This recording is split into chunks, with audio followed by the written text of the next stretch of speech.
माँ लक्ष्मी। कार्तिक मास का बहुत ही प्यारा सा महीना आरंभ हो चुका है, जो 15 नवंबर 2024 तक रहेगा। कार्तिक के महीने में श्रीमन नारायण जी जागृत अवस्था में आते हैं।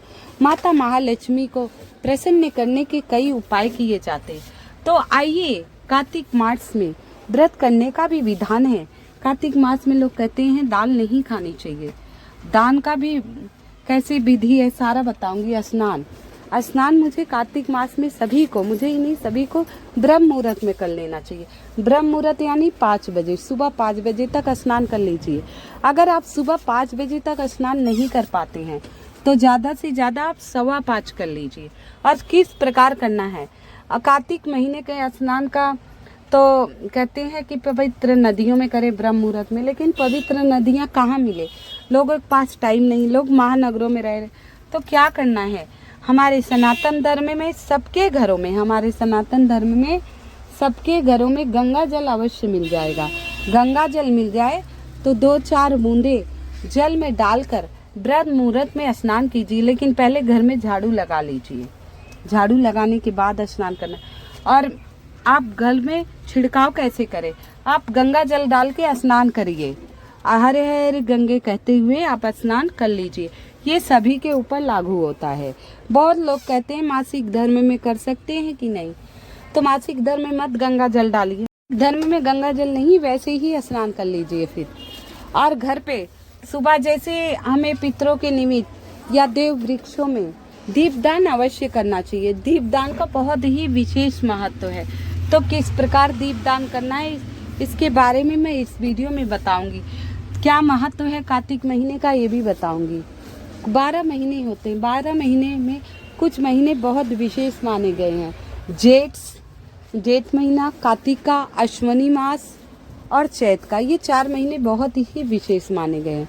जैसे 4 नवरात्रि आती हैं, 1-2 तो आपको पता है, और 2 गुप्त नवरात्रि आषाढ़ महीने में और माघ महीने में। माघ का भी महीना बहुत विशेष माने गया है। तो स्नान आपको किस प्रकार करना है मैंने ये बता दिया। तो आपको स्नान 2-4 बूंदे गंगा जल डालकर घर पर ब्रह्म मुहूर्त में, कोशिश ज़्यादा से ज़्यादा कीजिएगा, ब्रह्म मुहूर्त में स्नान कर लीजिए। अब तुलसी में जल कैसे चढ़ाना है, कुछ लोगों को प्रश्न है। हम ब्रह्म मुहूर्त में स्नान कर लेते हैं, लेकिन सूर्योदय तो 6:15 साढ़े 6 तक हो रहा है आजकल। तो क्या हम अंधेरे में सूर्य को जल डाल सकते हैं? डाल सकते हैं, लेकिन पहले आप स्नान कर लीजिए ब्रह्म मुहूर्त में। घर की जो पूजा होती है, जैसे घर में श्रीमन नारायण की, माता लक्ष्मी की आप पूजा कर रहे हैं, नियमित प्रतिदिन जैसे पूजा पाठ करते हैं वो पूजा पाठ कर लीजिए। माता तुलसी में जल समर्पित कीजिए सूर्योदय के पहले। और एक दीपक वैसे तुलसी माता महालक्ष्मी स्वरूपा है। देवियों को सदा लंबी बत्ती का दीपक प्रज्वलित किया जाता है और देवताओं को गोल बत्ती का, ये शास्त्रों में लिखा हुआ है। तो आप लंबी बत्ती का घी का दीपक माता तुलसी के सामने प्रज्वलित कीजिए। माता तुलसी ओम नमो भगवते वासुदेवाय के नाम से तो अत्यंत प्रसन्न होती, लेकिन एक गुप्त मंत्र है जो 3 बार ले लिया जाता है तो हर प्रकार के संकट माता रानी दूर करती। वो मंत्र है ओम सुभद्राय नमः, जो भगवान श्री कृष्ण की बहन का नाम था। बहुत ही विशेष कथा ये आपको पुराणों में मिल जाएगी। ओम सुभद्राय नमः, ओम सुभद्राय नमः 3 बार नाम ले लीजिए। फिर जब 11 बार तुलसी माता की आप प्रतिमा करते हैं तो ओम विष्णवे नमः, ओम नमो नारायणाय नमः, जो आपकी मर्जी हो, भगवान विष्णु के उस मंत्र का जाप करते हुए परिक्रमा 11 बार कर लीजिए। इसके बाद वहाँ बैठिए और माता तुलसी से जो आपकी मनोकामना हो वो कह दीजिए। और तुलसी माता को दीपदान संध्या बेला में, प्रदोष काल में, खास तौर पे कार्तिक महीने पे, वैसे 4 महीने का विधान है, सावन, भादो, क्वार, कार्तिक, अश्विनी मास के बाद। लेकिन अगर अब 4 महीने आप दीपदान नहीं कर पाते हैं तो कार्तिक महीने में विशेष तौर पे आपको दीपदान करना है। और घी के लंबी बत्ती का, इसका विशेष ध्यान रखिएगा, क्योंकि माता तुलसी हरिवल्लभा है, विष्णु प्रिया, साक्षात महालक्ष्मी की अवतार हैं। तो ये आपको करना है। फिर देव उठने पे इनको श्रृंगार चढ़ाना है, सजाना है, और जैसे दिवाली मनाते हैं वैसे कई दीप जलाने हैं दूर दूर। इसके बाद इन्हें अपने घर में पूजा कीजिए या किसी को दान दे दीजिए। लेकिन इनके तुलसी माता के ऊपर सूखे कपड़े मत सुखाइए, गंदा पोछा आसपास मत रखिए, साफ सुथरा अवश्य होना चाहिए। और कार्तिक मास में माता महालक्ष्मी धरती पर विचरण करती हैं। तो आपको क्या करना है, जैसे सुबह सो के उठ रहे हैं, गेट खोलिए, नारायण नारायण नारायण नारायण 5 बार, और थोड़ा सा झाड़ू लगाकर रसोई घर में 1 लोटा जल सदा रखिए और गेट पर आप छिड़काव कर दीजिए। गेट पर आप 2-4 छिड़काव कर दीजिए। कहते हैं जब ब्रह्म मुहूर्त में भगवान आते हैं तो जिसके घर की लाइट जलती रहती है और गेट पे छिड़काव रहता है तो उसके 7 पुश्तों तक कई प्रकार के दोष मिट जाते हैं। अब ये है नहीं हमारी कुंडली में दोष है तो वो हमें भुगतना है, लेकिन धीरे धीरे वो दोष का निवारण होता जाएगा और वो कट जाएगा। तो आपको उस जल का छिड़काव करना है। ये तो तुलसी पूजा की विधि बता दी। तुलसी पूजन से हमें बहुत लाभ होता है। माता महालक्ष्मी और नारायण प्रसन्न होते हैं। जहाँ नारायण का वास होता है वहाँ माता महालक्ष्मी साक्षात। कार्तिक महीने में भगवान नारायण का नाम अवश्य लेना चाहिए। आपको तुलसी पूजा विधि बता दी, और हो सके तो कार्तिक के महीने में माता तुलसी के सामने आसन बिछाकर श्रीमन नारायण नारायण, या सो के उठिए तो आप जाकर श्रीमन नारायण नारायण बोलाया कीजिए। आइए अब बात करते हैं हम लोग कि दीपदान। पहले तो पवित्र नदियों के किनारे, क्योंकि पवित्र नदियों में नारायण का वास है, और आपको दीपदान पवित्र नदियों के किनारे करना है। अगर पवित्र नदियाँ नहीं हैं तो कोई बात नहीं, जल पे हमारे घर में जल तो है, पानी का नल, तो जहाँ हम पीने का पानी रसोई घर में रखते हैं वहाँ आप दीपदान प्रतिदिन कीजिए। और दिन नहीं कर रहे हैं तो कार्तिक महीने में कोशिश कीजिए एक दीपक आप जला सकते हैं। और इसके बाद मेन गेट पर, जो आपका मेन गेट पे है, उसे अच्छी तरह साफ सुथरा, सबसे विशेष बात है जो मुख्य दरवाज़ा घर का है वो साफ सुथरा होना चाहिए, सबसे मुख्य बात। और दोनों तरफ हल्दी से स्वास्तिक आप लोग अवश्य बना लीजिएगा। बहुत ही छोटे छोटे से उपाय हैं जिसके करने मात्र से सर्वदा आपका कल्याण होगा। आर्थिक स्थिति में धीरे धीरे सुधार आना शुरू हो जाएगा। तो ये कुछ विशेष बातें हैं जो ध्यान रखिएगा। तो आपको संध्या बेला पे उत्तर दिशा की तरफ मुख करके ध्यान रखिएगा। दीपक की जो बात है दक्षिण में नहीं होना चाहिए, ये घातक होता है। सिर्फ पितरों के नाम से दीपक दक्षिण दिशा की तरफ होता है। दक्षिण में दिया रखिए, लेकिन जो दीपक की लौ है, जोत है, उत्तर, पूरब या पश्चिम। वैसे ही कार्तिक महीने में उत्तर दिशा या पूर्व दिशा, उत्तर में माता लक्ष्मी का वास रहता है। आप जानते हैं एक कथा मैंने सुनाई थी माता लक्ष्मी की। जब नारायण के साथ पृथ्वी पर आई तो भगवान ने उन्हें उत्तर दिशा की तरफ रुकने कहा, लेकिन वो उत्तर दिशा की तरफ रुकी और एक फूल तोड़ ली।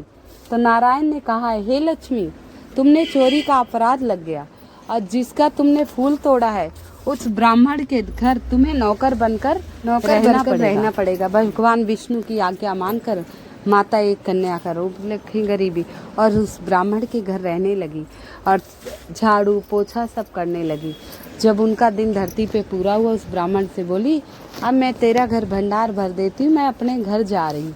बोली, आप कौन है और क्यों आई थी? जब वो अपने स्वरूप में आई, वो रोने लगा पकड़ के। बोला, हे जगत जननी, आप मेरे सामने थी और मैंने इतना बड़ा पाप किया, आपसे सारा घर का काम करवाता रहा। बोले, ये तो श्राप के कारण हुआ। ये भगवान, मैंने तेरे बगीचे से एक फूल तोड़ा था, उसका कर्ज मुझे चुकाना था। अब तू सदा सुखी रहेगा। और ऐसे कह के माता गई। वो नारायण और माता लक्ष्मी का परम भक्त हो गया। सदा श्रीमन नारायण नारायण। तो एक फूल तोड़ने पे भगवान विष्णु ने माता लक्ष्मी को, तो ध्यान रखिए कभी किसी के धन पर अपना हक नहीं जताना चाहिए। 1 रुपए भी किसी का मत लीजिए। कोशिश कीजिए कि हम किसी का कर्ज नहीं लें। ध्यान रखिएगा, अगर आपको मजबूरी लेना पड़ा है तो एक उचित समय पर जब आपके पास हो, उसे किसी भी तरह चुकाने की कोशिश अवश्य करनी चाहिए। इस बात का विशेष ध्यान रखिएगा। कार्तिक महीने में दान देने का बहुत ही विशेष महत्व है।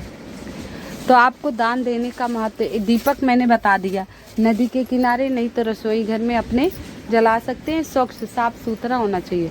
साफ सफाई का विशेष ध्यान देना है, जाले नहीं लगने चाहिए। प्रतिदिन आप सफाई कीजिए। और इसके बाद आपको देव वृक्ष, 6 देव वृक्ष हैं। क्या आप लोगों को पता है? 6 देव वृक्ष हैं। उन देव वृक्षों के बारे में मैं आप लोगों को बताती हूँ। पहला देव वृक्ष पीपल का, और किस प्रकार दीपक जलाना है वो बाद में बताऊंगी। पहले देव वृक्षों के नाम बताती। पीपल, दूसरा बरगद, तीसरा बेलपत्र, चौथा आंवला, पांचवा तुलसी और छठा आकड़ा। तो ये 6 हैं। इनके नीचे दीपक आपको अवश्य प्रज्वलित करने। अगर आपके पास इन वृक्षों में से तुलसी का पौधा तो सभी के घरों में लगभग सनातन धर्म में मिल जाता है, तो दीपक जलाइए। वैसे प्रतिदिन श्रीमन नारायण का नाम लेते हुए पीपल के वृक्ष के नीचे आप एक दीपक अवश्य जलाइए। चावल या फूल की पत्तियों का आसन जरूर लगा दीजिएगा। चावल या फूल की पत्तियों का आसन अवश्य लगा दीजिएगा। पूरे कार्तिक महीने में आरंभ कर दीजिए। अगर आज नहीं किया तो कल से आरंभ कीजिए। देखिए, फिर 1 साल बाद कार्तिक महीने का आपको इंतजार करना पड़ेगा। तो ये छोटे छोटे आप उपाय कर लीजिए, आपके सारे बिगड़े काम बनेंगे। और माता महालक्ष्मी के मंत्रों का जाप अवश्य कीजिएगा। माता महालक्ष्मी का बीज मंत्र है श्री ह्रीं श्री कमले कमलालय प्रसीदि प्रसीदि श्री ह्रीं श्री महालक्ष्माय नमः। और एक माता महालक्ष्मी का गायत्री मंत्र है भाग लक्ष्मी चा विद्महे अष्टलक्ष्मी चा धीमहि तन्नो लक्ष्मी प्रचोदयात् नमः। तो कार्तिक मास का बहुत ही विशेष महत्व है। आप सभी को कार्तिक महीने की बहुत बहुत शुभकामनाएं।